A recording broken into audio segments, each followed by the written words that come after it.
Ya udah, nanti Upin dan Ipin itu angkutin ke atas ya. Bayuta masih ada lagi tuh di gudang. Oh ya udah, nanti yang di gudang Kayuta yang angkut ya. Ayo guys, kita coba lihat ke gudang. Kata Mail, masih ada lagi kelapa sawitnya di gudang. Coba ayo kita ke dalam gudang dulu. Wah, itu Ipin guys, lagi ngangkatin ke atas mobil truk. Kalau Upin lagi nyekopin yang di bawah. Nah, ayo kita ke gudang guys. Mana gudangnya ya? Wah, ini ternyata guys.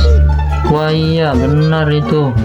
Kelapa sawitnya ada banyak juga di sini yang di gudang. Nah, coba ayo kita angkut guys. Wih, lumayan berat guys. Ayo kita bawa ke mobil truk pengangkut.